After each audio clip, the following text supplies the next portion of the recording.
that the PK movie was there. So Prabhuji has written a book called Bina PK.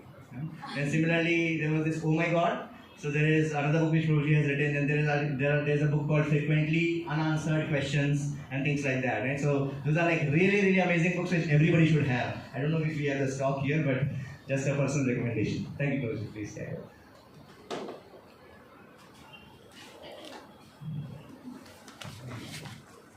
Thank you for coming. I'm grateful to be here with all of you today. And so I'll begin by asking a question. What is the Bhagavad Gita about? If you were talking with a friend, a colleague, a relative, and you want to tell them about the Bhagavad Gita, you want to tell them in one sentence, what is the Bhagavad Gita about? What would you say? Our struggles and journey. Our struggles and our journey. Life manual. Nice experience. Yeah. Yes. Life manual. Life manual. Okay. Life lesson. Life lessons. Okay. A dynamic life prescription. A dynamic life prescription. The song of God. Okay. Thank you. Solution to all. Can we silence this? Yoga for life. Okay. Solution to all the problems. Solution to all the problems. That means you have no problems. Now you're studying the Bhagavad Gita. Okay. We'll come to that. Assurance from Lord that I am always with you. Assurance from the Lord that we are never alone, that He is always with us. Nice, thank you. Anyone else?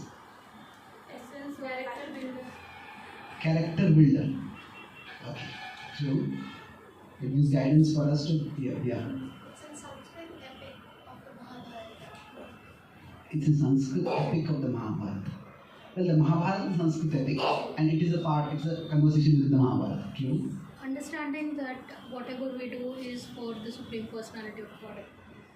That understand that whatever we do is meant to be for the Lord. Okay, that's true. Way to God. That is true at one level. Just that it's too much of an insider explanation. How many people really want to? Yeah, I don't want to do everything for God. How many people really want to do that? Maybe, maybe not. It's true. Yeah, yes. Yeah, it's more like way to God, how to Way to God. to connect to God and go back to God. Okay. Agreed. All these, if you consider the Bhagavad Gita to be like a big circle, all these are referring to what the Bhagavad Gita is from multiple perspectives. Okay. Let's start with the foundation. What is the Bhagavad Gita essentially from a textual perspective?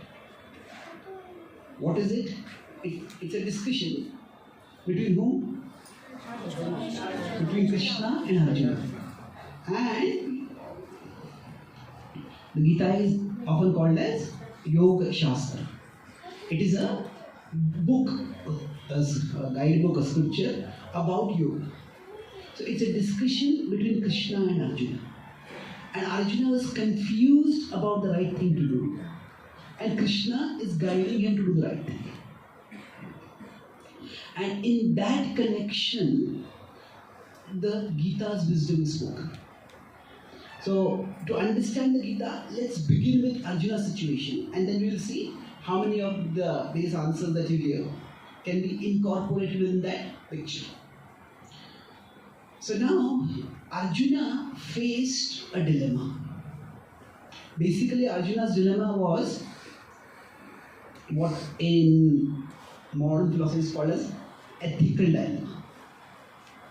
The ethical dilemma is, morality is, a moral dilemma is this is right, this is wrong. You just need willpower to do the right thing. But ethical dilemma is that there is something positive about this choice, there is something negative about this choice. There is something positive about this choice, there is something negative about this choice. What to do? There is good and bad about both choices. So what were the two choices for Arjuna? On one side was his Kshatriya Dharma. What does Kshatriya Dharma mean? To fight. Yes, it's the warrior duty to fight. On the other side was his Kula Dharma. Family. Is this family duty, more to the dynastic duty. So, he was torn between these two. Considered a very courageous, honest, brilliant police officer who has apprehended many dangerous criminals. And that police officer told him, in that area, we've got a deadly criminal, go and catch him. He goes there and reaches the criminal, and as he bursts into the room where the criminal is, he jumps and tries to run away. And the government has given orders, he's such a dangerous criminal, if he runs away, shoot him. And he takes his gun about to shoot, the criminal falls and rolls over. And he turns around and he sees that criminal is actually his own long lost brother. Now, what should he do? Should he do his brother's duty and save him? Or should he do his police duty and arrest him or shoot him? It's not an easy decision, isn't it? So similar was Arjuna's dilemma. Arjuna as a warrior was meant to punish wrongdoers. But at the same time, these wrongdoers were his relatives. So what is he to do in such a situation? And it's significant in the entire first chapter.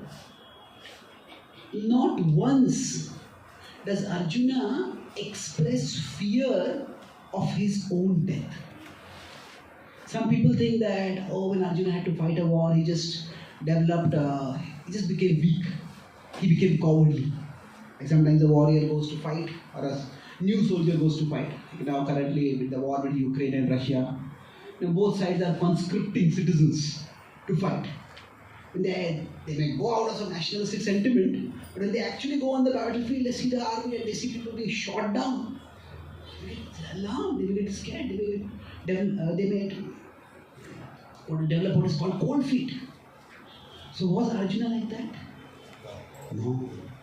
Because not once did he express fear of his own death. Arjuna was a seasoned warrior. He had fought many wars, and he had fought wars where the odds were worse than the odds here. He had fought the same army at Virat, and that time he had been alone. So what Arjuna developed was not cold feet due to fear of his own death. It was more fear of doing the wrong thing. And that was a crushing dilemma. How does he resolve it? There are different kinds of struggles in life. Especially for a responsible person, if we consider. See, something bad happens to us. That's difficult. We're just living a normal life, and suddenly some car hits us and we get injured. It's unfair, but we just have to tolerate it. But suppose, even more difficult is something bad is done by us. Especially if somebody is responsible. Say we are driving and we're talking on phone and get distracted, and somebody just comes on the road along that they get hit. Then we may not be injured physically, but our conscience will torment us. How could I be so careless? How could I be so responsible? Now, even more agonizing is when bad may be done by us. For a responsible person, we often talk about stress. And nowadays we all have a lot of stress. And commonly people think stress is caused by having too many things to do. I have too much work pressure, I have too much family pressure, this. And yes, that is a common cause of stress. But a far bigger cause of stress is having too many massive decisions to make.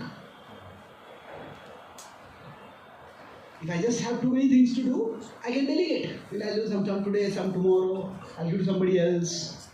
But if there are decisions to make, and every decision is something which we have to make, there are too many factors to consider. What if this will happen, this will happen, this will happen. Should I take a job here or there? If I take the job here, this is good for my career, but not good for my family. What about my health, what about education? What about social circle? What about all this? So when there are many decisions to be made, and each decision is huge in terms of its consequences, then the stress is much, much, much more. So Arjuna was overwhelmed by this situation. It's too big a decision to make. Should I fight or should I not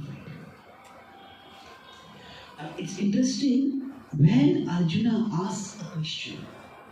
In the entire first chapter, Arjuna doesn't ask any question. In 2.7, when he asks a question, he makes it universal, not specific. He says, Prichhami tvam dharma sammudha chetaha. So he's asking, what is dharma? What is the right thing to do? Here, dharma is not religion. It is not even exactly duty. It is more broadly the right thing to do. Or even more, right is also not so much morally right as the meaningful thing to do. When both options are bad, when both options are bad, that's still visible? Yeah. When both options are bad, then what should I do? What will be meaningful? That is the question that Arjuna has. So he universalizes the question. And that is what makes the Bhagavad Gita relevant to all of us. If it had been simply, should I fight or should I not fight? Krishna will fight. It will be over. But he makes it a universal question. I want to know not just a decision over here. I want to know the basis for decision making. And Krishna in the Gita not even once uses his godhood to impose a decision on Arjuna. Krishna, if he had wanted to do that, he could have finished the entire Gita in 6 words. 6 words. Okay? I am God. Obey me. Fight. Bhagavad Gita, over. Krishna doesn't do that. Because Krishna doesn't want to impose on Arjuna. Krishna wants to persuade Arjuna. Krishna wants Arjuna to not just make the right decision right now, but to also become equipped to make right decisions in the future. See, the best teachers are those who make themselves redundant. The best teachers are those who teach their students so well that the students no longer need the teachers. From the student's perspective, the students always feel grateful and would always like to stay connected with the teachers. But Krishna is actually wanting to guide Arjuna in making decisions, not just give him a decision. And because Arjuna universalizes his question, so Krishna also gives a universal answer. So, if we go backwards here, Arjuna thinks that the Kshatriya dharma, if he's going to do, he has to fight. And he considers this fight to be karma. Or we can say work broadly. And he thinks if I have to do my Kula dharma, if I have to protect my dynasty, I cannot do my work. And therefore he thinks, let me do tyag. That is renounce. Renunciation. So basically his options are, he's thinking I have 2 options. That is Arjuna's vision. He's starting with, I have 2 options. What are the 2 options? To do work. Work or renounce. Now in the Bhagavad Gita, Krishna doesn't start off giving an analysis of various yogas. Krishna is primarily guiding Arjuna about what is the right thing to do. And while guiding Arjuna to the right thing, because Arjuna is asking questions from a philosophical perspective, so Krishna also goes into philosophy. So it's like a patient goes to a doctor and asks, I'm feeling these symptoms. And then the doctor will start speaking, okay, you can take this medicine, this is the proper diagnosis. And then when the patient starts speaking, the doctor finds that the patient is also quite medically well versed. Maybe the patient is not a doctor, but the patient is a medical caregiver. Then what will happen? Then the patient may ask more technical questions. And the doctor will also become more technical. So the doctor doesn't start off giving a discourse on medicine. So when a doctor is giving advice, when there's a doctor-patient relationship, now depending, initially it's just, you could say, there is a prognosis and prescription. Prognosis is what is likely to happen and what you can do to deal with it. But this prognosis and prescription can be very simple or it can become more detailed. This will depend on the expertise of the patient, or the knowledge of the patient. By expertise I mean you could say the knowledge of this knowledge. How much the knowledge of the patient is there. Based on that, it will become more specialized. So if it's one brain, if a person who is a doctor is a surgeon, the patient itself is a surgeon, but then maybe that person is a brain surgeon, and that they've got some cancer of the stomach, cancer of the intestine, and they go to specialists, but they'll have a technical discussion. So Arjuna is not philosophically ignorant. He is also reasonably well versed. So Arjuna starts asking technical questions, and that's when Krishna goes into a technical discussion of various yogas. So Arjuna is thinking, how many options does he have? 2, work or renounce. And Krishna tells Arjuna, actually, there are 4 broad options. That is, he says, that is artificial renunciation. There is natural renunciation. Then there is selfish or attached work.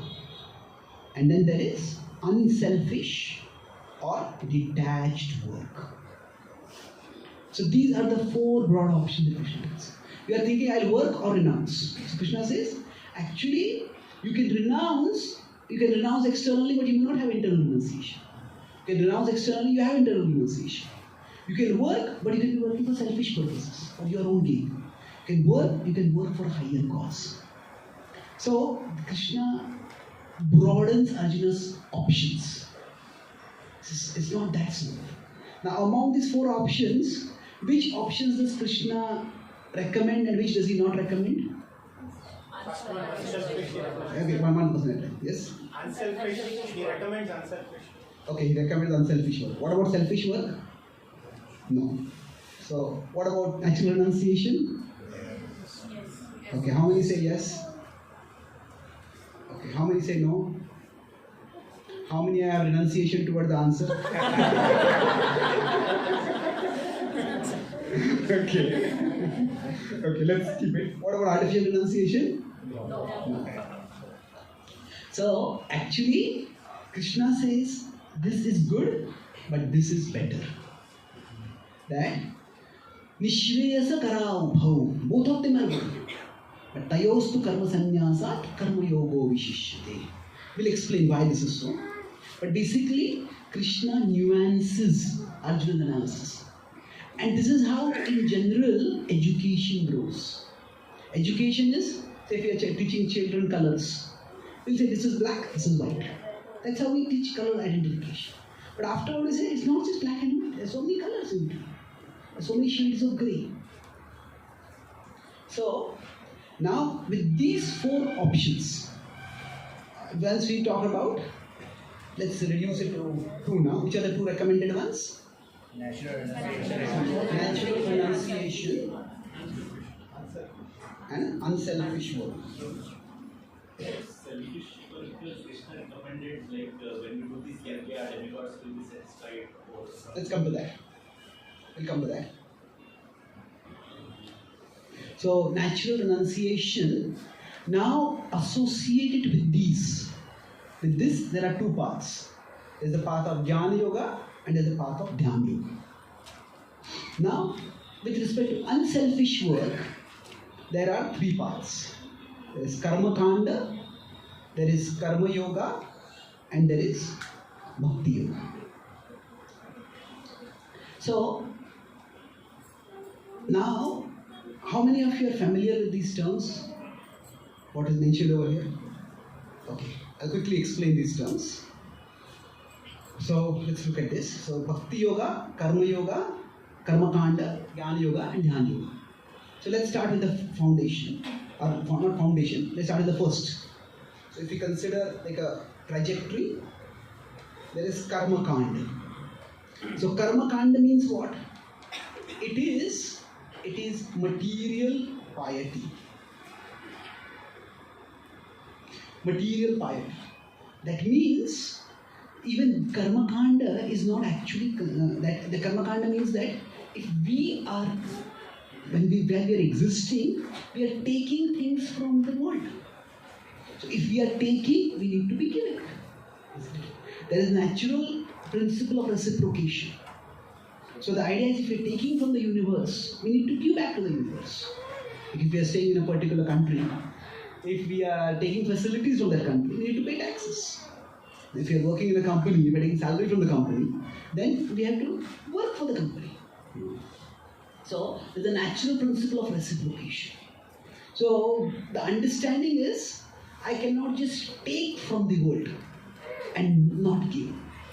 Like this was the big mistake of modernity in its approach to nature. And that's why we have severe environmental catastrophes. The idea is nature is just there for our taking.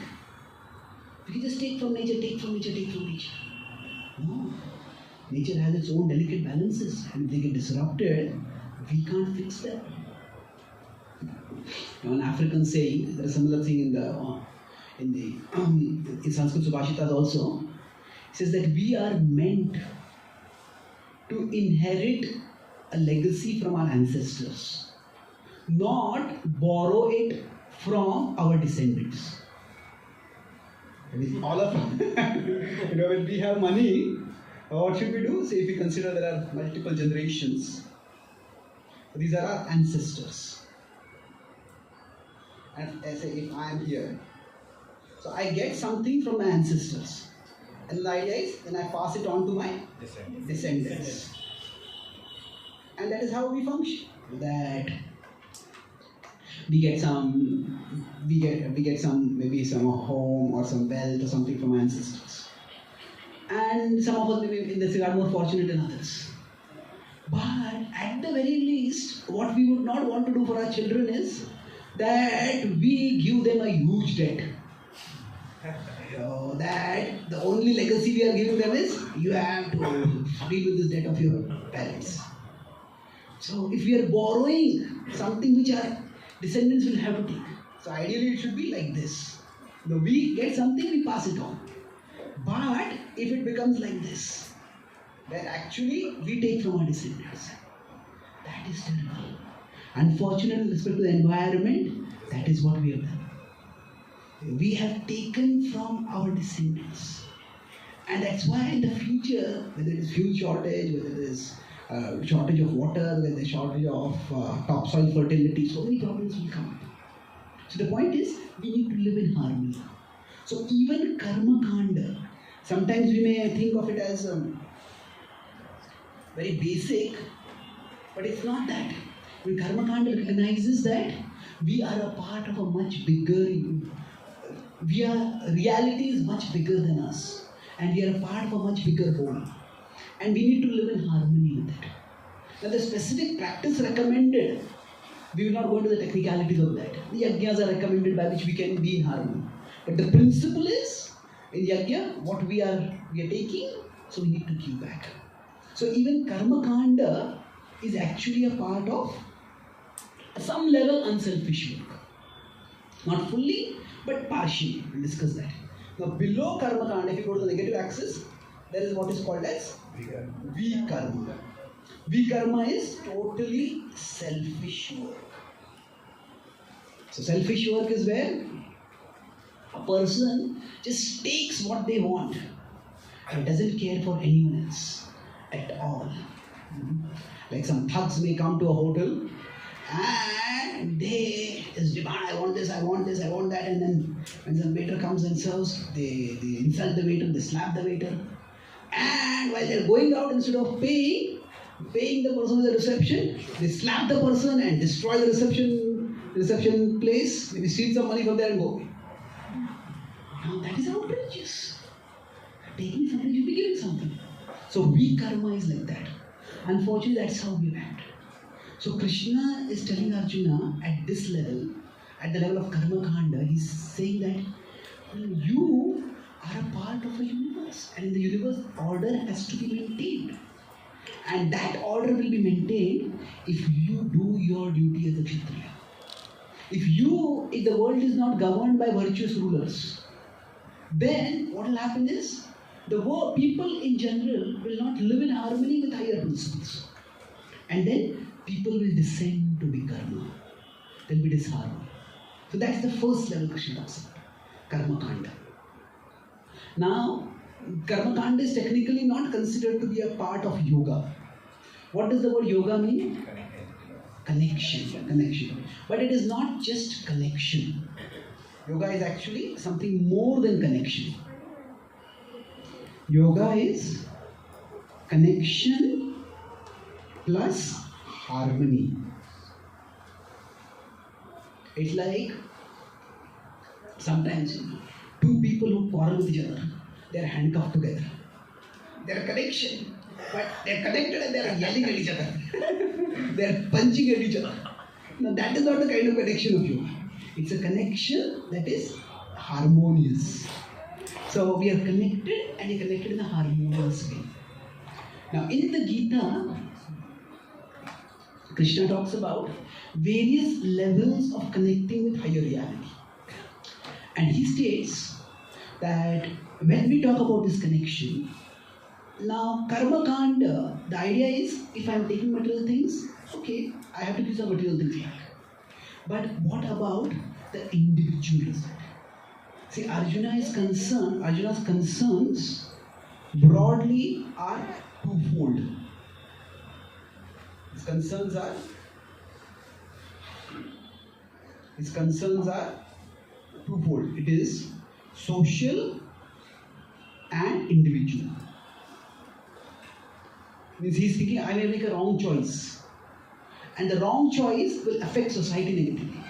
If I fight this war and all the leaders of society are killed, then society will degenerate to a disorder. And if my choice is wrong, then I will get the consequences as per karma for my actions. So, and these are Arjuna's concerns about his choice. What I am choosing, it will have individual consequences, it will have social consequences. So Krishna does not delve too much on the social side. Once he addresses, Arjuna, you are thinking that if you fight, society will be disrupted. But I am telling you, if you don't do your duty, if you don't fight, society will be disrupted. Why? Because when there is a difficult duty for you to do, and you don't do it, people will follow your example and they will say that, yeah, it's a difficult duty, I will not do it. And then how will social order be maintained? Sometimes difficult decisions have to be made. So if a relative happens to be a criminal, we may not want to shoot them heartlessly. But we cannot be just sentimental, let them get away scot-free. They have to be somehow disciplined, they have to be somehow regulated. So Krishna addresses social concerns, and that's not Arjuna's major issue. It's individual concern. And the individual concern is that all our actions have consequences. That Arjuna doesn't want to be bound by karma. And this is where the Gita talks about the concept of bondage. So, most people think that I'm free, when am I bound? Well, freedom and bondage are often elements of perception. So when we say, how are we bound? I am not bound. I can go and take a job wherever I want. I can eat whatever food I want. I can develop a relationship with whoever I want. I live in a free country, I'm not bound. Well, yes and no. So, if we consider to understand how we are bound, let's say a dog on a long leash. If a dog has a long leash, the dog may not notice the leash. I can jump here, I can go there, I can look at this tree, I can chase this rabbit, I can scare that cat, I can eat this bone. The dog will think I'm free. But the dog is still in the leash. And when the dog maybe trying to show off the she-dog, how nicely I prance and dance. And the dog may dance in the air, and if it has reached the end of his leash, suddenly in mid-air, it just crash. So like that, the dog has freedom, but the freedom is within some boundaries. Like that, all of us, we are free, but the freedom is within boundaries. The biggest boundary is the boundary of time. That I may be young and healthy right now, but I'm not going to be like that forever. As we grow old, our body will weaken, our faculties will weaken, even basic functions will become difficult. So how do we perceive this long leash? The first and foremost is in terms of time. I'm bound by time. I don't have the facility that I have forever. And then even within that, I'm bound in terms of resources. Resources could be wealth, resources could be food, resources could be this, that. None of us have as many resources as we want. Then beyond that, we are bound in terms of abilities. We may want to be, most Indians probably, their dreams. I want to become IPL cricketer. And in 2 months I earn how much? 5 crores, 2 crores, 10 crores, like crazy amounts of money. Now, YouTuber, you get thousands of millions of views. So 20 years ago, Indian parents would say, cricket has no career. Now parents say, can't you become a cricketer? It's something like that, things have changed. So now, maybe everyone would like to become a Sachin Tendulkar or Virat Kohli or whoever. But not everybody has that ability. Everybody may want to become a social media influencer. But it requires certain ability. So we are limited in terms of abilities. Then beyond that, we are all limited in terms of situations. Situations means we all live at a particular time in a particular place. And those situations affect us. Say 25 years ago, 30 years ago, 30, 40 years ago, if you wanted to get a phone, in India, before the liberalization, you had to wait for 2-3 years to get even a physical phone, not to speak of a mobile. The situations are better. But who knows the way? There's an oil crisis now, the fuel prices are rising. I have some friends in Europe. And they're telling that sometimes they have to choose between getting food or getting gas for their heaters, fuel for their heaters. So sometimes situations just change. It's not that they don't have money. They have money, but the money has become valueless. Not valueless, its value has become less. So availability has gone. So the situations. So we are all limited, we are all bound. So intelligence has to recognize that I am bound. Now that doesn't mean I don't have any freedom. What the Gita says is that our freedom is within a parameter. So within, if this is a pole, and say this is the leash of the dog. So this much is the freedom for the dog. So all of us have a leash. Some of us, our leash may be longer, some of us, our leash may be shorter. But we are all limited. And this limitation will eventually drag us toward distress. And that is why wise people, they want to come out of this situation. So in spiritual circles, the idea is that we need to become unbound. We need to become liberated. Liberated means freed from this situation of bondage, where we will be dragged and driven toward distress eventually. And that is ultimately the purpose of yoga. So in Karma Kanda, okay, in terms of leash example, in Karma Kanda the focus is on lengthening the leash. I do more and more punya, by which, I'll get more wealth, maybe I'll get more ability, maybe in my future life I'll get better looks, and I try to lengthen the leash. Maybe I'll have better health. But in yoga, the focus is not lengthening the leash, it is liberating ourselves from the leash. That is the focus. And that is the key message of the Gita.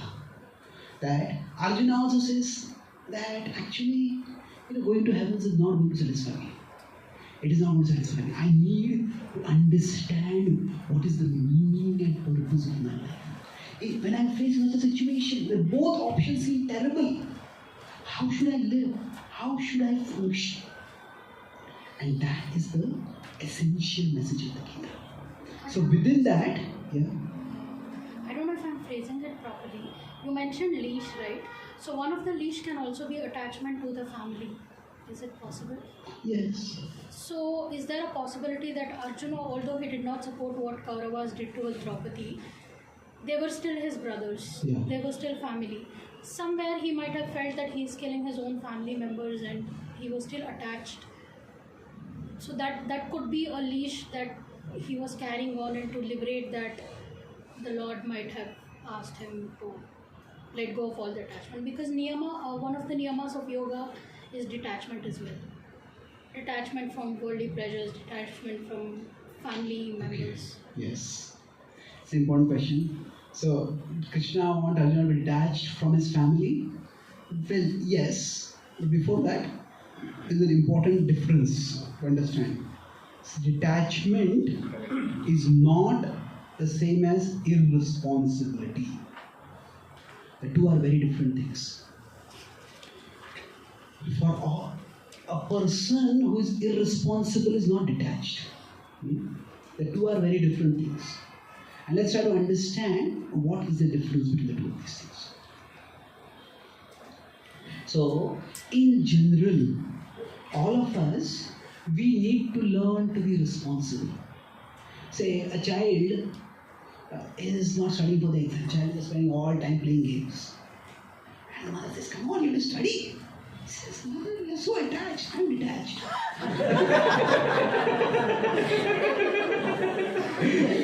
No, you are not detached. You are simply irresponsible. You are attached to good marks. I'm not attached to good marks. Well, no. Actually, the idea is that there are two things. There is duty and there is the results of duty. So let's look at this from this perspective. If we make it a 4-quadrant graph, there is duty and there are the results of doing our duty. So now in Karma Kanda, one does the duty and one wants the results of the duty. They attach the results. Now, okay, this is also, you could say, it's not bad, at least you're doing your duty. But if somebody is, the worst situation would be among these four, so there is a person is not doing their duty and is demanding results. Isn't it? I don't study, but you should give me good marks. That is unreasonable, isn't it? Okay, so we do our duty and then we can see the results. But if we are not doing our duty and we are seeking results, that's not fair. If there is, this is basically there's no duty, there's no, this is, we could put it as, okay, let's put it this way. See, this is not just irresponsibility, this is hypocrisy. Isn't it? And I don't study and I expect, I demand, how could you give me this grade? And the teacher asks, no, don't ask how I could have given this grade. I'll ask you, how could you have written answers like this? Isn't it? So, Now this, when one doesn't care for duty and one doesn't care for results, that is irresponsible. So in one sense, so this is just careless, this is irresponsible. And now what Krishna is recommending, so this, we could say both of these are vikarma. Of course, this is we can say vikarma squared. It is far worse vikarma. But what Krishna is recommending, all yogas fall over here. That one does one's duty, but one does not claim entitlement to the results. So Krishna is recommending detachment. The detachment is not from duty. The detachment is from the results. Anashritaha karma phalam karyam karma karoti. So Krishna is saying karyam karma, do your duty.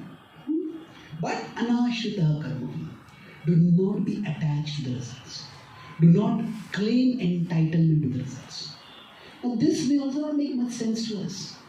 If I'm not going to get the results, then why should I do the duty?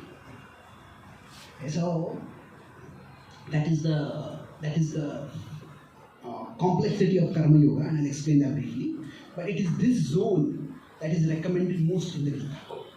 So there is diligence in doing duty, but there is detachment from the results.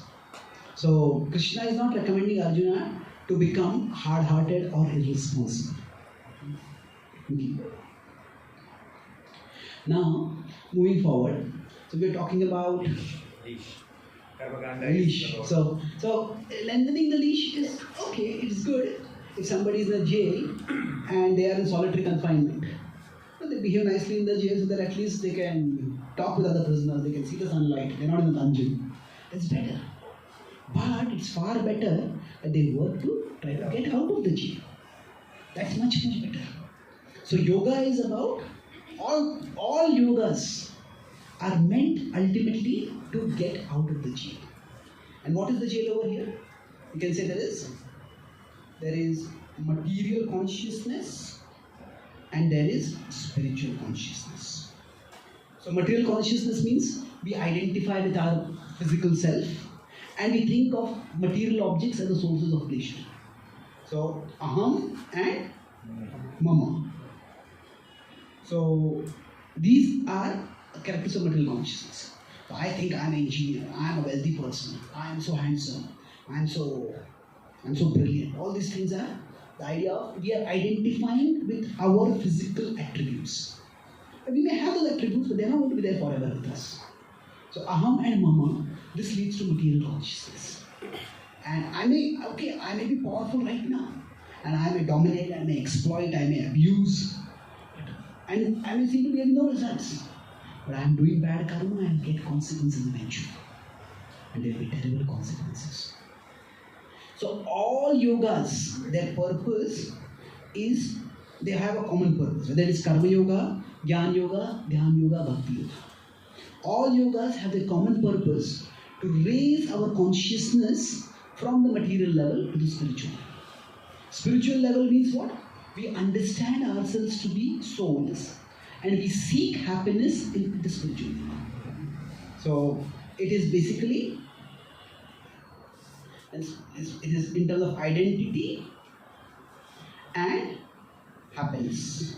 Okay, many other things, but let's focus on these two things. Who I am and what will make my life joyful. So all yogas have a common purpose. And in that sense, Krishna does not criticize or reject any yoga. He says, Nishreyasa Karava. All yogas are good because they raise one's consciousness from the material level to the spiritual level. For all of us, we have certain sources of happiness. Now for us, some of us, the source of happiness, we are cricket fans. Then, if our favorite team wins, that's a great source of happiness. If we are partisans of a particular political party, our political party wins, we are very happy. We may be, our source of happiness may be our money. It may be our, if you're on social media, how many social media, I make a post, how many people like it, how many people use it, that's a source of my happiness. So there are many external that are sources of our happiness. But these externals are not in our control. They can be taken away anytime. And that can cause us great distress eventually. So the Gita says, the first characteristic of self-realized person is, in 2.50 says, Prajahati yada kaman sarvan parthamanogatan atmanya evatmana tushta tita pragyasta dochate. That one who can find happiness within. So that is the defining characteristic of all spiritualists. They seek happiness within.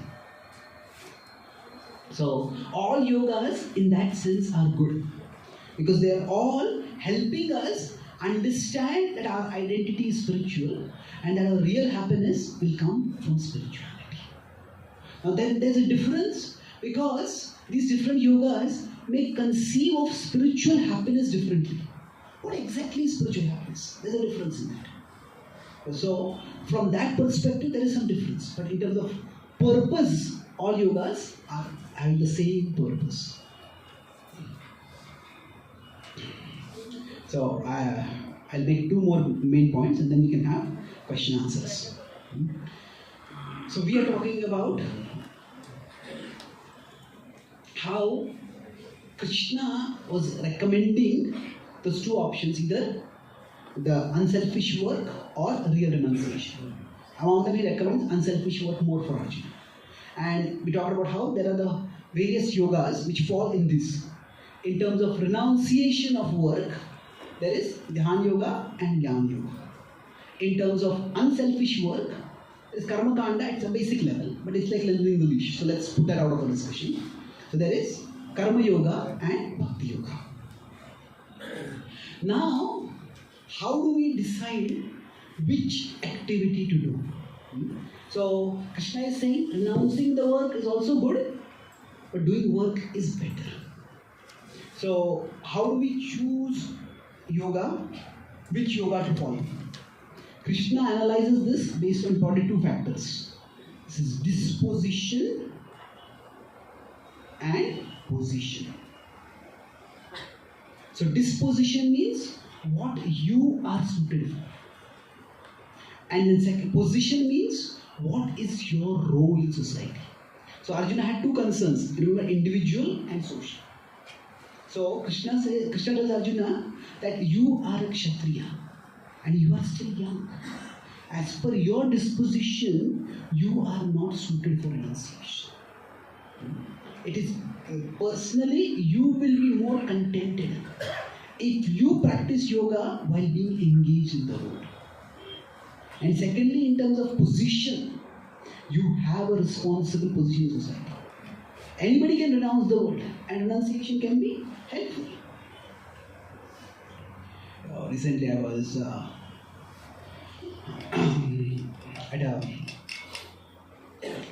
at a conference on science and spirituality. So there was this scientist who met me, and he said, he heard my talk. I also we were talking after the conference, and he said that in the last 10-15 years, my conception of Indian spirituality has changed. So I thought it was just a waste of time, it was just irrelevant. But now I'm going to get so much wisdom over here. So he said, 15 years ago I had met you, I would have said, and I had heard you graduated from COEP. He says, you became a monk. He says, India lost an engineer. So I told him, I would have replied, India did not lose an engineer, America lost an engineer. So the idea is that if somebody is in a responsible position, you may feel that, you could have contributed to society in a particular way. Why are you not contributing that way? It's we all can contribute in different ways. So the idea is Arjuna is not just a student who is just graduated. Arjuna is a seasoned warrior. He's in a responsible position in society. And he can contribute big time. When Srila Prabhupada, for example, met George Harrison. George Harrison was one of the most famous musicians in Western history. And Prabhupada told him, you want to practice bhakti, you don't have to renounce. You write spiritual songs. You write songs with theistic devotional themes. And he wrote his song, My Sweet Lord, became one of the most celebrated songs. And that introduced millions of people to not just theism in general, but bhakti spirituality in particular, and Krishna in particular. So, if somebody has an influential position where they can do service, then there's no need for them to renounce. So, from both of these perspectives, Krishna recommends engaged yoga, not disengaged or detached yoga. That means the Krishna is not saying Jnana Yoga and Ashtanga Yoga are bad. But he says they are not suited for you. Now, how he goes about saying that we can go into an analysis later. Not in this class. Now, among engaged yoga, which are the two engaged yogas? Bhakti yoga and Karma yoga and Bhakti yoga. So now, what Krishna does is that, so he says that Karma yoga and Bhakti yoga will both let Arjuna do his responsibility. And he will be able to contribute, do his duty, take help in establishing dharma in society. Now, what is the key difference? Some people think that if I am going to do Karma yoga, then I'll do my job responsibly. And if I do Bhakti yoga, then I'll just chant and go to the temple and I'll not do my job. So better I'll do Karma yoga. But it's not like that. See, as a part of Bhakti yoga, Krishna also says, Swakarmanatam abhyarja siddhim vindati manava. That Bhakti yoga, as described by Krishna in the Bhagavad Gita, has two aspects. There is immersive and there is inclusive. So immersive Bhakti Yoga means we turn away from the world to immerse ourselves in Krishna. So that is, we may do our sadhana, we may chant the holy names, we study scriptures. So right now we have come to here to understand the Bhagavad Gita's wisdom. So we turn away from the world to focus on Krishna. But it is also that Bhakti Yoga is inclusive. That means God doesn't just exist in the temple. God exists in the world. And God can be served not just in the temple, God can be served by acting in the world also. So we turn to the world, but in a mood of service to Krishna. So to depict these, in terms of, so if I am here, one is from wherever I am, I turn toward Krishna. And I focus on directly connecting with Krishna. This is immersive Bhakti Yoga. But the other understanding is, this is my path in life. And at the end of the path also is Krishna. So when I can have family responsibilities, I can have social responsibilities, professional responsibilities. So this, when I am going along this path, this is inclusive Bhakti Yoga. Mam Anusmara Yudhyacha. So Mam Anusmara, remember me, is more of the immersive Bhakti Yoga. Yudhyacha is inclusive Bhakti Yoga. Both are required. And both of these, they actually nourish each other. So if we consider Bhakti Yoga, what happens is there is immersive and there is inclusive. So the immersive Bhakti Yoga will nourish the inclusive Bhakti Yoga. If we have done our sadhana well, we have understood the philosophy, we are remembering Krishna, then when we function in the world, we don't just think, oh, this world is a terrible place and I have to do my job and how will I do it and this is so terrible. No. Or however terrible things may be happening in the world, Krishna has a purpose for the movement of the world. And Krishna has some purpose for you. So let me contribute in the way I best can. So immersive Bhakti Yoga will help us to do inclusive Bhakti Yoga well. And as we do inclusive Bhakti Yoga, say for example, greed, we cannot do our family responsibility properly. We cannot do our job properly. But if these are regulated, if we are calmer, if we are more considerate, if we are more balanced, then we can do those responsibilities also better. So, inclusive Bhakti Yoga, when we do it, we'll see the value of immersive Bhakti Yoga also. And actually, the chanting this japa, it's not just a waste of time. It's actually value for time. It's helping me to function as a better human being. So, in this way, Krishna recommends. Krishna doesn't really reject Karma Yoga at any time. But rather he says, whatever you can attain by Karma Yoga, you can attain that and more by Bhakti Yoga. So that is the concluding point I make, and we will stop the discussion. So I earlier talked about how all yogas have something common. What is the common thing? Leash, breaking the leash, getting out. Regular leash. So it rise from material consciousness to spiritual consciousness. So this is done by karma yoga. This is done by bhakti yoga also. So in these, both are similar. However, and this I don't, because this is a little technical, I won't explain it completely, but I just point to it over here. So what the Gita says is, the spiritual reality is not just one line. The spiritual, it's a level. It's multi-level. This is spiritual reality. And similarly, material level of reality is also multi-level. And karma yoga can actually take us from the highest level of material reality to a particular level of spiritual reality. But bhakti yoga can take us from the lowest level of material reality to the highest level of spiritual reality. Why is that? See, for practicing karma yoga, one needs to be detached. The detachment is not easy. For most people, detachment doesn't make sense. I do my work, but I don't expect the results. The results are not driving me forward. Why should I work at all?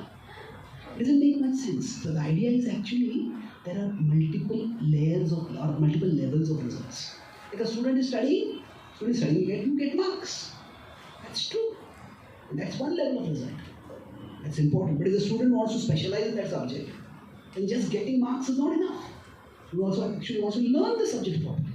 If somebody wants to do PhD in a particular subject and become a researcher in that subject, then just somehow having crammed and got marks will not be enough. How much you have learned the subject is important. So, it is not that the student will not care for the marks, but the student will care for something bigger than the marks. The marks will come on their own, but the student is not obsessed with the marks. It's like, they consider, this is a student, so you can care for marks. And at least because of that, the student study. But the student can care for something bigger than the marks. You can care for, say, mastery of the subject. That could be even more important. There's maybe something even more important could be self-discipline. I'm studying because studying requires me to discipline myself. And if I have developed a habit of self-discipline, then that will hold me in good stead in any area of my life. In future, I may go into some other field, study something else, maybe develop some other area. So, it is not that one doesn't care for the results. Rather, when Krishna is talking about detachment, he is saying you care for something bigger than the immediate results. When somebody is practicing karma yoga, the idea is, yes, your work can give you some immediate results. But you focus on doing your work in a mood of service, and that will give you liberation. The immediate results may also come as per your karma, but you focus on a bigger result. Do work in a mood of service, and then you will, by that attitude of work, progress toward liberation. So, detachment is not simply giving up, it is more looking up. Looking up to something bigger in life. When we look up to that something bigger, then what happens? We naturally are able to give up that which is lower. It is not just giving up. If you're just giving up, that can be irresponsibility or hypocrisy or whatever else. It is a giving up, but it is more of looking up at the big picture. What am I trying to do in my life? Once I was talking with one of our senior teachers in our movement. I was telling that sometimes when I give up class, the audience just doesn't seem to be interested at all. Like the audience seems to be looking at me as if they are watching a foreign language movie with no subtitles.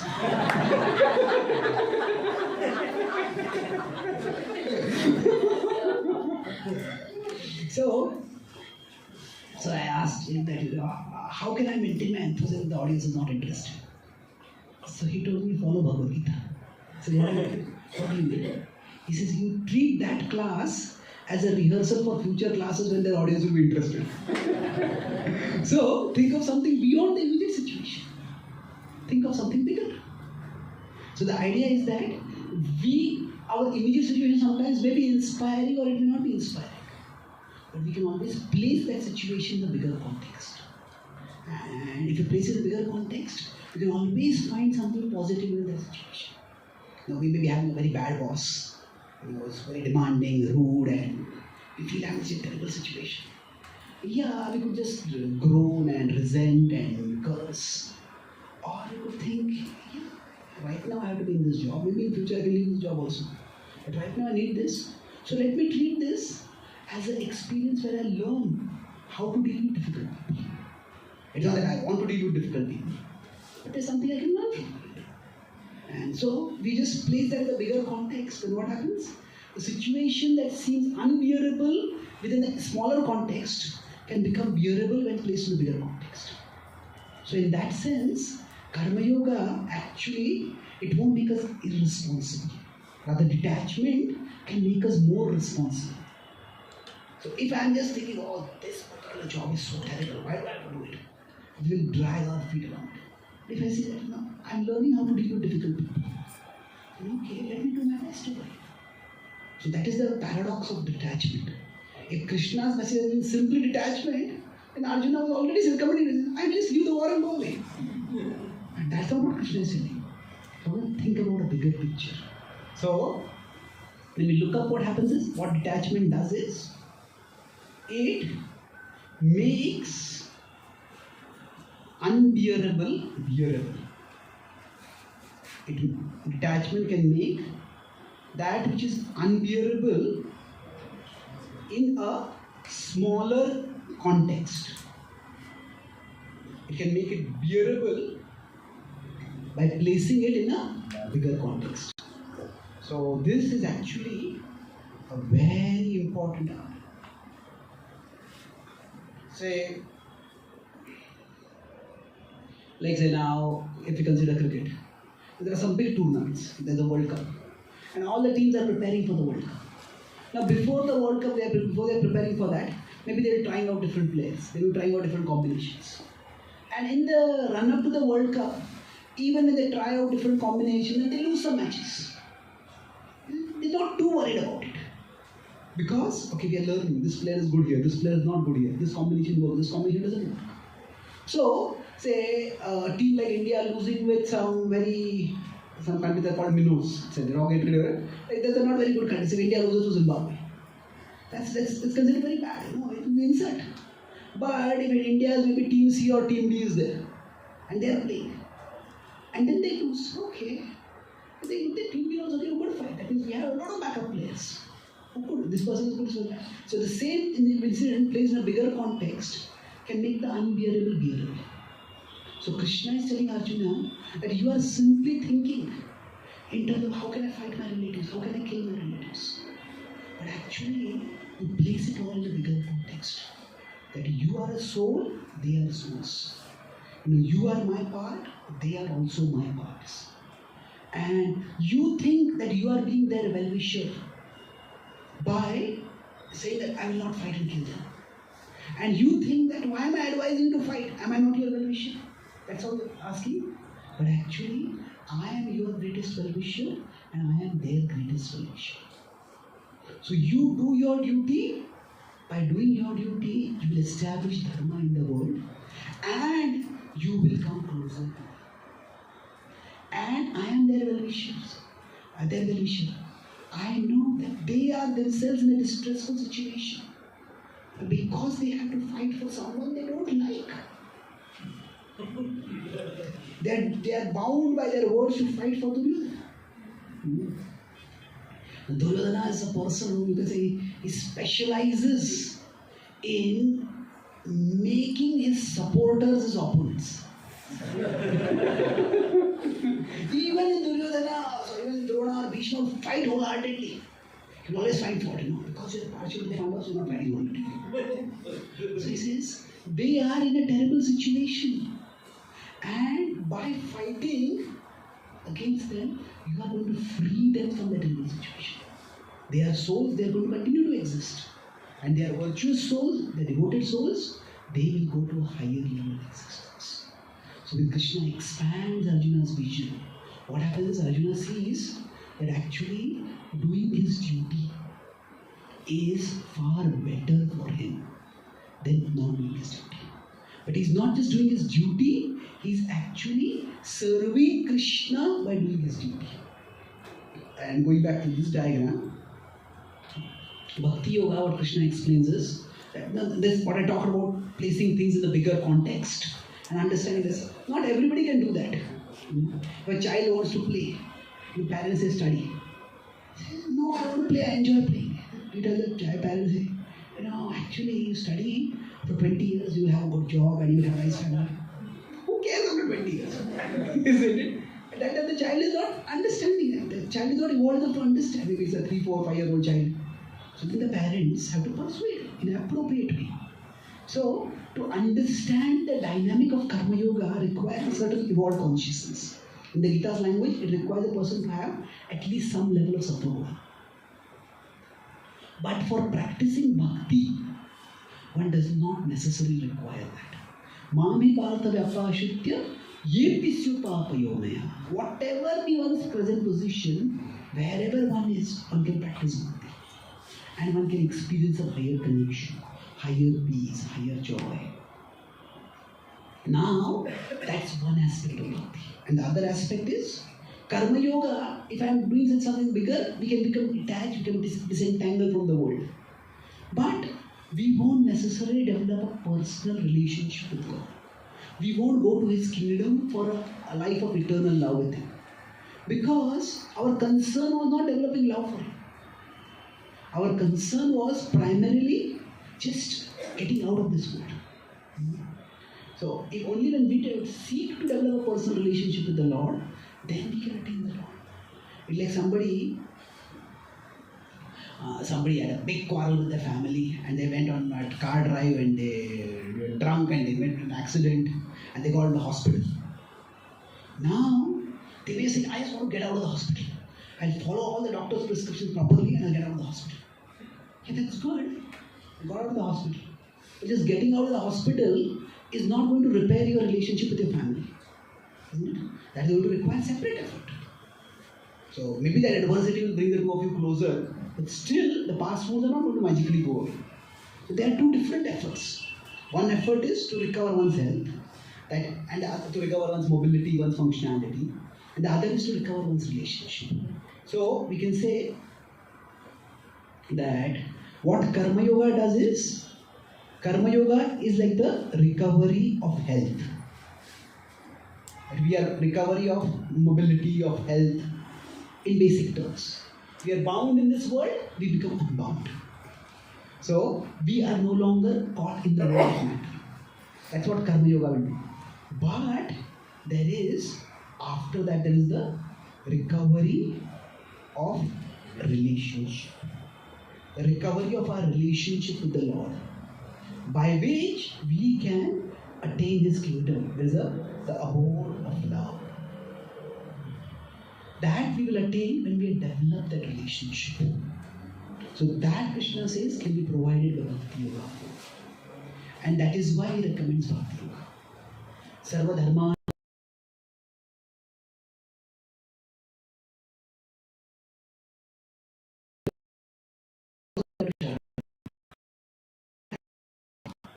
Krishna is not condemning other yogas. Some people say the Bhagavad Gita teaches different yogas for different people. Yes, that is true. The Bhagavad Gita is inclusive. But just because it is inclusive, that does not mean it is inconclusive. It is inclusive, but it is also conclusive. It has a conclusion. And 1866 is a very categorical conclusion. Krishna is saying, give up everything else I have taught you. This is my highest teaching. This is what you should follow.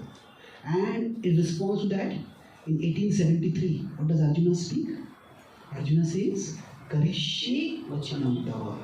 He's not just saying, I'll do my dharma, I'll be detached. He said, I will do your will. But this is clearly an expression of Bhakti Yoga.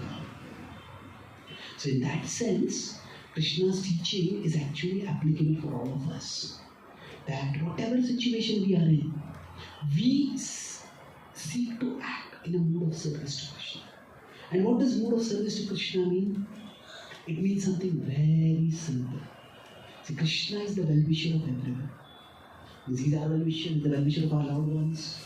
So, in whatever situation we are in, we ask ourselves, what can I do to make things better? So, to act with service attitude, it means, how can I act that will make things better? Krishna is the well-wisher of everyone, that means Krishna wants to make things better. And Krishna wants me to be an instrument in making things better.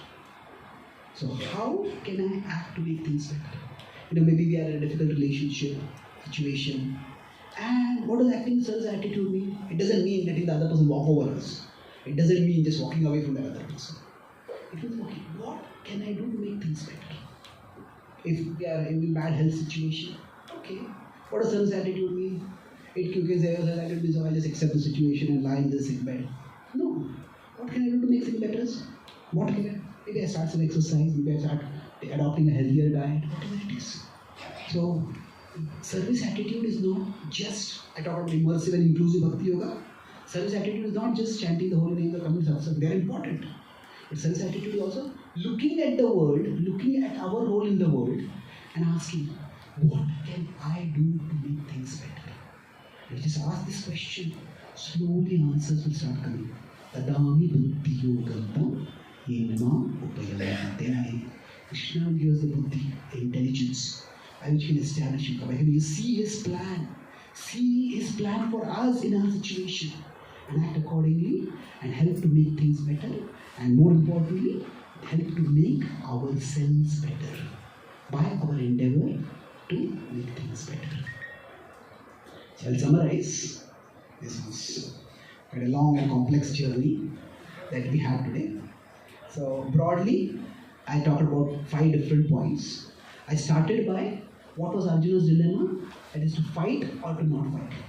So we talked about how Arjuna starts with 2 options. It's Kula Dharma or it's Kshatriya Dharma. And Krishna is not primarily teaching yoga. Krishna is simply addressing Arjuna's choices. So Krishna expands it to 4 options. And 4 options, one are Karma Yoga, Jnana, we could say 4 or 5 options. Karma Yoga, Dhyana Yoga, Karma Yoga, Bhakti Yoga, Dhyana Yoga, Jnana Yoga, and Karma Kanda. So now Krishna said there are 5 options for you. And then for Arjuna, based on his particular situation, he recommends, based on position, disposition. He recommends Karma Yoga, the engaged yogas. That's what he recommends for Arjuna. And then, and this is a very bare bones summary what we are discussing. And then, lastly, what we discussed is that how Krishna recommends Bhakti Yoga or Karma Yoga. And because Karma Yoga requires detachment, and detachment is not irresponsibility. Detachment is learning to place our immediate situation in a bigger context, and thereby making it bearable, even when it feels unbearable. But that requires some maturity, that requires some sattva. And if that is not there, it will be difficult to do. Bhakti Yoga, just practicing of Bhakti, anybody can do. And one does that, and then Bhakti can also not just cure us of our disease, but help us repair our relationship with the Lord. So it is like we are in a leash, like somebody in a jail. You can come out of the jail, that's good, but that doesn't mean your relationship with your family is restored. So both are required. So all the yogas are similar in the sense that they both all want to take us from material consciousness to spiritual consciousness. They're different in the sense that from where in material consciousness to where in spiritual consciousness they can take us. And Bhakti Yoga is having both aspects. In Bhakti Yoga, we discuss this in between, immersive and inclusive. And this combination can be very empowering. So immersive Bhakti Yoga means just turn toward Krishna and serve. Inclusive means we look at the world and ask, how can I act to make things better?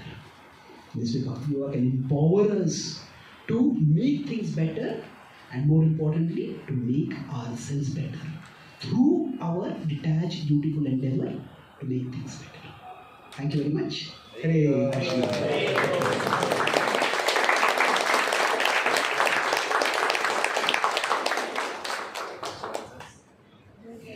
Yes. Yeah, Darshan, here. So, Krishna has also mentioned Sankhya Yoga a lot of times in Bhagavad Gita, and sometimes Krishna equates it to Karma Yoga. So, like, especially in second chapter, Krishna gives a lot of emphasis on Sankhya Yoga. So, my question is this Sankhya Yoga which Krishna is explaining in Gita is actually like Jnana Yoga or Karma Yoga? How does it fits in the 5 yogas you mentioned today? Okay. Where does Sankhya Yoga fit? Well, see, Krishna, as I said, is not giving a technical analysis of various yogas. Krishna is simply addressing Arjuna's concerns, and at that time he is addressing various yogas also. So it is not like an academic class. This is the definition of Karma Yoga. This is the definition of Yoga. This is the definition of Jnana Yoga. It's not like that. So there are some compound words that are used. Sankhya Yoga is one compound word, and similarly Buddhi Yoga is a compound word. So compound word is what? Like two words brought together. So just because the two words are brought together, Sankhya Yoga, that does not mean it is another yogic path. So Sankhya Yoga in that sense is like Buddhi Yoga. Buddhi Yoga is not any fifth path apart from Karma Yoga, Jnana Yoga, Dhyana Yoga, Bhakti Yoga. It is basically a compound word. So you could say Sankhya Yoga, what it means is the knowledge of Sankhya used to practice yoga. So what is Sankhya? Sankhya is basically analysis of the material world. So we analyze the material world ultimately to understand that I don't belong to this material world. The material world has earth, water, fire, air, so many things like that. But I, as a conscious being, do not belong to this world. So therefore, I should act in a way that is in alignment with who I am. Not just according to where I am placed right now. So Sankhya Yoga, in that sense, that analysis of one's spiritual identity, one analysis of the nature of reality, and thereby understanding one's spiritual identity. So the knowledge of Sankhya used to practice yoga, actually it can be used to practice any of the yogas. So I can understand that I am Atma, and then after that I can practice Karma Yoga. I can understand that I am Atma, and I can practice Bhakti Yoga also. And this I can use it to practice Jnana Yoga or Dhyana Yoga also. So for example, in 238, when Krishna uses this word, he is primarily talking about Sankhya Yoga. He is talking here about that Eshate abhita Sankhya buddhi yoge tvamamshu buddhya yukto yayapata karma bandham prahasyasi. So he is talking about karma bandhan prahasyasi. You can go beyond karma bandhan. That is Sankhya analysis for practicing Karma Yoga. But if we consider 1426, 14 chapters about the 3 modes of material nature. That is, the mode, the gunas are a part of Sankhya Yoga very much. But there Krishna says, Mam cha yoga vicharena bhakti yogena sevate. So we understand the 3 modes, and we understand the way out of the 3 modes is by taking shelter of Krishna. So there, Sankhya Yoga, the analysis of Sankhya used to practice yoga. That will inspire one to practice Bhakti Yoga. So Sankhya Yoga can refer to various things. Thank you. Questions? Anybody? The question here is behind. I had a question. Yes.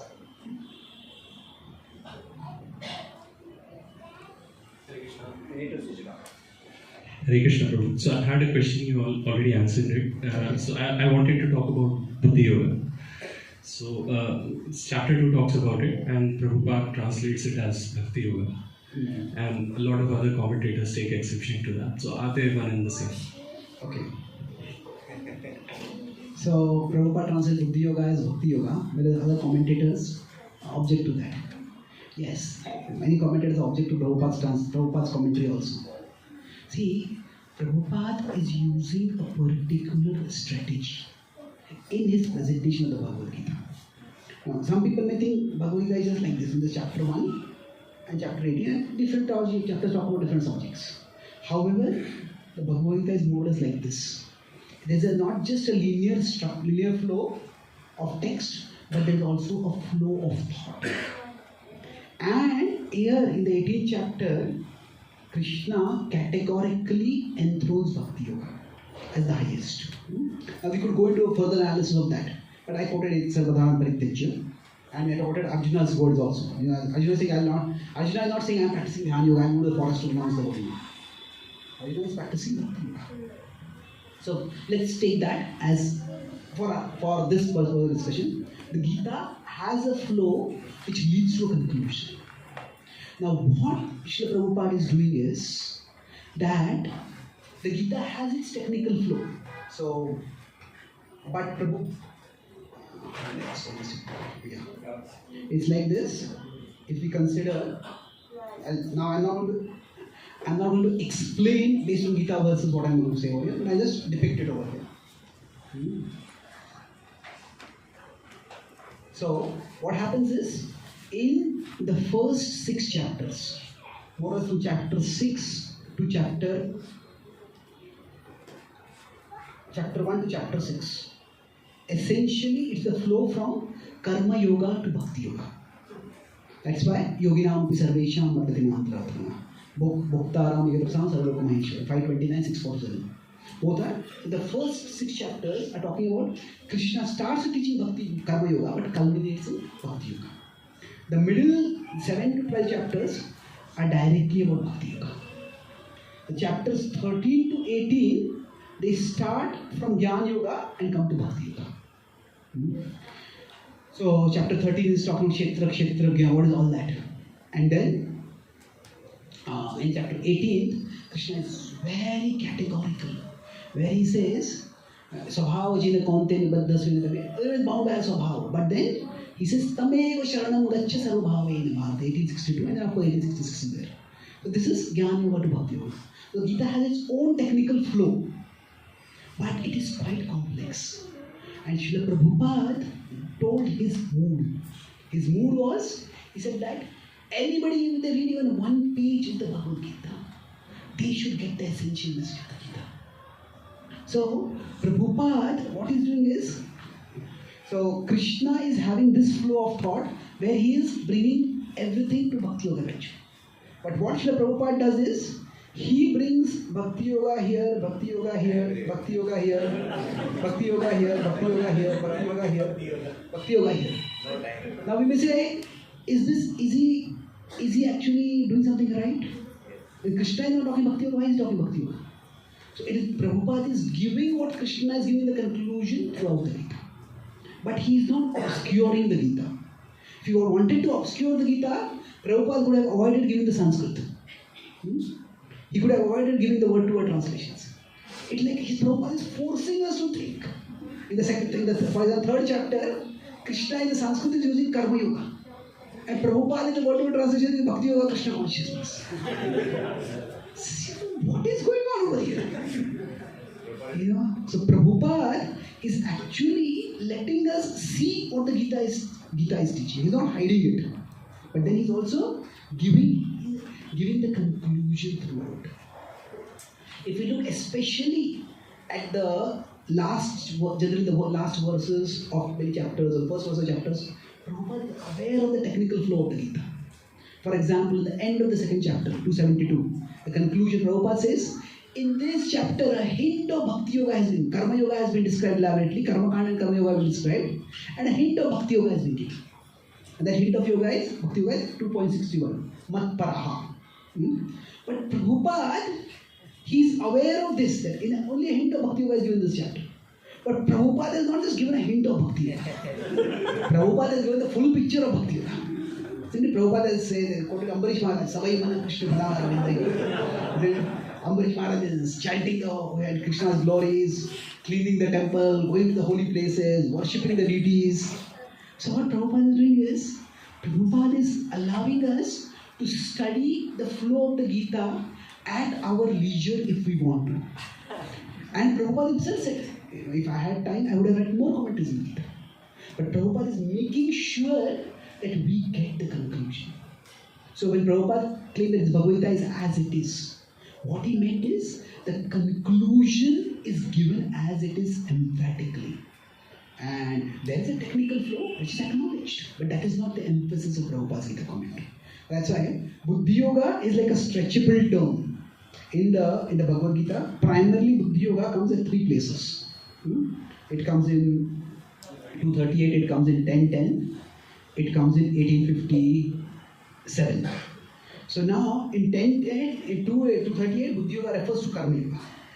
Here it refers to Bhakti Yoga, and here also it refers to Bhakti Yoga. So it's a stretchable term, but Prabhupada in his commentary is giving the conclusive use of Karma Yoga or Buddhi Yoga. That's why he translated Buddhi Yoga as Krishna consciousness or Bhakti Yoga. Thank you. Yes, Lord. You tell me how much time we should go on? Yeah. Any of the Matajis have questions? Okay, we'll count. Yeah. We'll have 3 questions. 3 questions, okay, fine.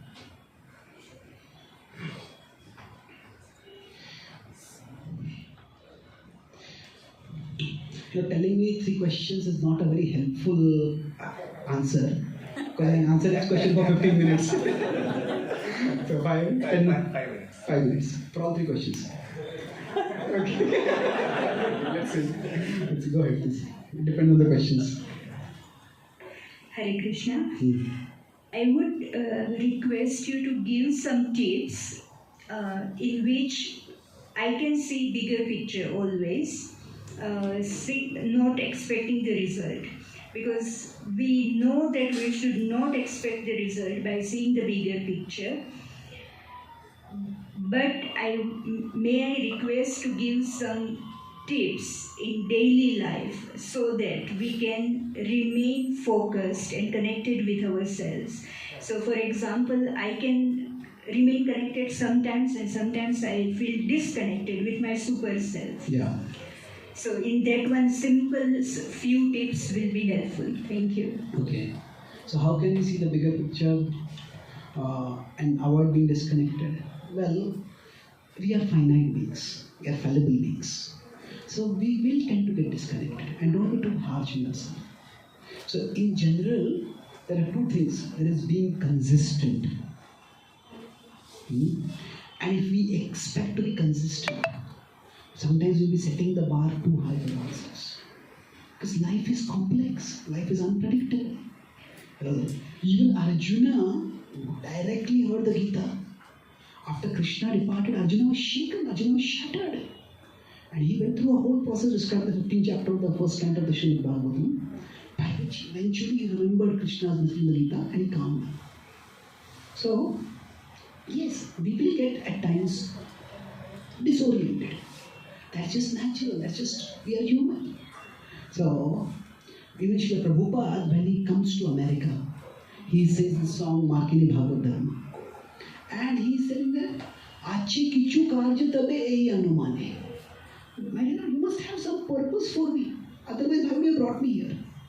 But what is the purpose? He's come all alone, without any money, without any contacts, practically no contacts, without any institutional support, without any followers. What is he, an old man nearing 70, going to do in a distant country where most people have never even heard of Krishna? So, but Prabhupada kept taking small steps forward.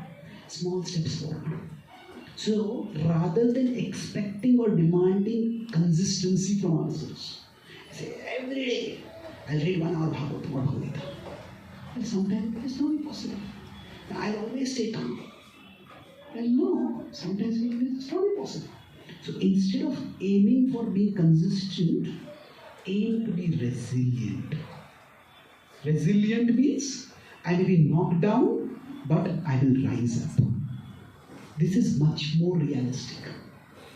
If I aim for being consistent, if I'm not consistent, I'll just become so discouraged that I'll give up. But yeah, so I decide to do something, and I decide to wake up every day in the morning.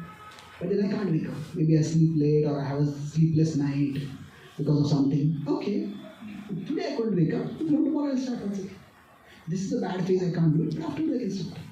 So aim to be resilient. And that will help us see that over a period of time, even when this shaking will come, that will not shake us so much. So we will get disconnected at times. But when we are disconnected, try to calm yourself down. Try to pray to Krishna. Try to take some deep breaths. Try to remember something about Krishna that you like. So Prabhupada says that we may be, even devotees can be perplexed. But devotees are not discouraged. Perplexed means I don't know what to do. I tried this is not working. I tried this is not working. I'm perplexed right now. So I have to figure out what I should do. So sometimes we can be caught in situations where we just don't know what to do. And yeah, that's just we are finite beings. We do not know what to do. So perplexed means to not know what to do. Discouraged means to not feel like doing anything at all. To give up.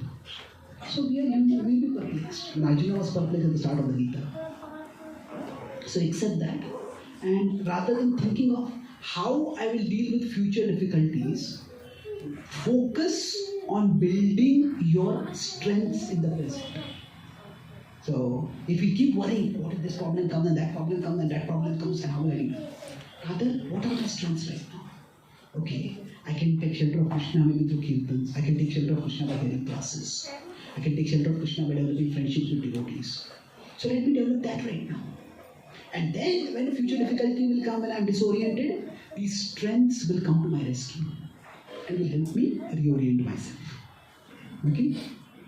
Thank you. Yes, please.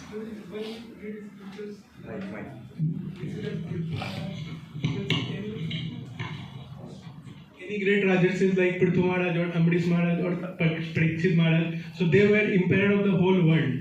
And but we see that many of the scriptures are spoken here only in India. So then how do we reconcile these two things? So it is said that these great kings were emperors of the whole world. But scripture is spoken in India. Well, first of all, scripture has a particular purpose. And when we are studying scripture, we need to focus on the purpose of the scripture. The Bhagavad, in the Bhagavad Gita, Krishna is not giving Arjuna any knowledge of archery. Although archery knowledge is vital for Arjuna to fight. But Arjuna has got archery knowledge from elsewhere already. It is not how to shoot an arrow, but whether to fight a war or not. That's the question for Arjuna. So scripture is focused on a particular subject. Now while discussing the how to live meaningfully, the scripture may also address various other subjects. But they are not the focus. When Parikshit Maharaj sat down to hear the Bhagavad, his purpose is not to get a PhD in cosmology. The Bhagavatam is describing cosmology. But his purpose is to focus his mind on Krishna. And cosmological knowledge is a tool for helping to focus his mind. So the other knowledge that is given in scripture, apart from the devotional knowledge, that is not the primary focus of scripture. So we shouldn't let that distract us from the primary focus. In the first canto purport, when Krishna has moved from Hastinapur to Dwarka, his path is described. He went through this area, this area, this area. And there, Prabhupada in one purport says that researchers today may try to retrace the path of Krishna. However, that is a very difficult task because the earth's surface keeps changing. And he says, as far as we are concerned, we are simply satisfied that Krishna has reached Dwarka and is going to perform pastimes. Now, does that mean we can't get geographical knowledge? We can. But that is not the primary purpose of scripture. So, the primary purpose of scripture is to give spiritual knowledge. Now, while giving spiritual knowledge, there are certain references to some material knowledge. How do we see that? It depends on context. It depends on context. So we can say that when certain kings are referred to as emperors of the world. So it could be understood in many different ways. One is that it's glorification. It's glorification of the king. It is not necessarily referring to the entire world, because in general in the Indian tradition, it is never the tendency to annex any other kingdom. Annex means just take away their sovereignty and just subjugate them completely. Even when Lord Ram conquered Lanka, Lord Ram did not make Lanka a part of India. He just replaced the Lanka's ruler with a more virtuous ruler. Even in Krishna, they killed Jarasandha. Even Jarasandha's own son was more virtuous than the king. So these are not referred to as kings of the world, they are referred to as emperors of the world. There are many other kings, even in India, they not to speak of other parts of the world. So it is that they could have their own ethnicities, their own identities, and they were broadly following the principles of Dharma. So at that time, within the description of scripture that is given, the Bharat is considered to be Aryavarta. It is considered to be the place where Dharma is there, where highest spiritual values are pursued. And it is also considered to be the place where spirituality is most easily possible. That's why virtuous kings would be based here. And from here they would go to other places. So that's also another way of understanding it. Another way of understanding it is that, the same point, but after the Kurukshetra war, that was a catastrophic war, and although the Dharmic side won, the Pandavas won, but overall, over a period of time when Kali Yuga started, the whole of Kurukshetra, all various kingdoms started weakening. And that led to various other kingdoms getting more disconnected.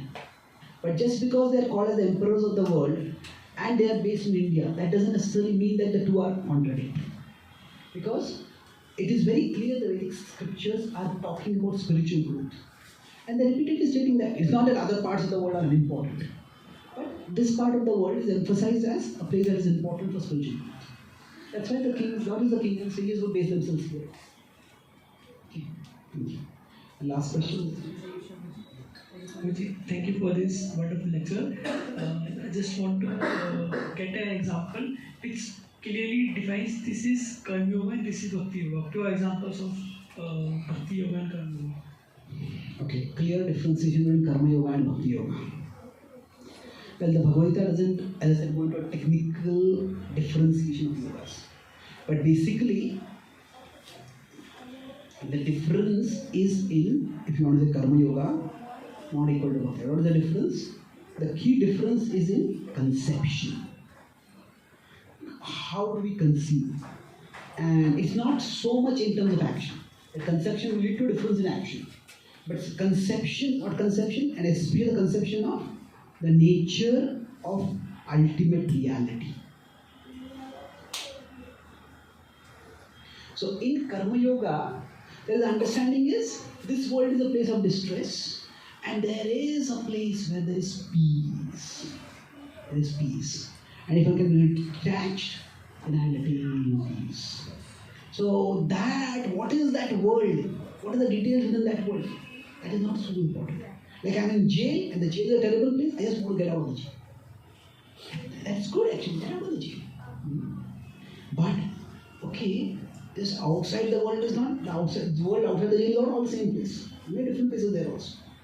So Bhakti Yoga has a much clearer, in Bhakti Yoga there is a much clearer conception of the nature of ultimate reality. And then this conception of the nature of reality also leads to the conception of action. How we act.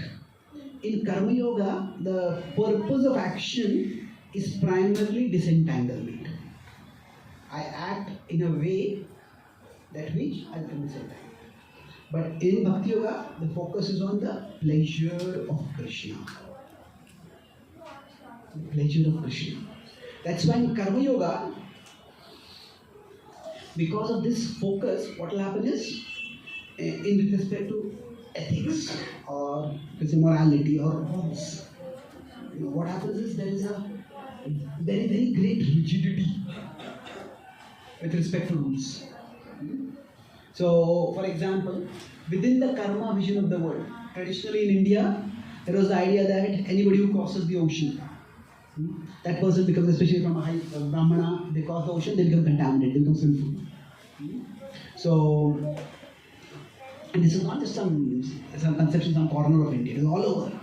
Even when the Nobel Prize winning mathematician Ramanujan, he wanted to go to, at that time, to Britain. His community was quite opposed to that. And when he came back, his community refused, some of the community were supposed to accept him. So because there the idea is, rigid following of rules is what will lead to purification. But this is karma yoga. Whereas in bhakti yoga there is purposefulness. And that purposefulness leads to flexibility. We understand why the rule is given. So the rule of say don't cross the oceans. The idea is that the further we go from the place of dharma, the more adharma is there, the more materialism is there, the more sensuality is there, the more degradation is there. That's why we shouldn't go. But, so when Srila Prabhupada went, he went not so that he could enjoy the worldly pleasures over there. Rather, he could offer a higher level of enjoyment to everyone. So, karma yoga can lead to rigidity, but bhakti yoga can lead to much more flexibility.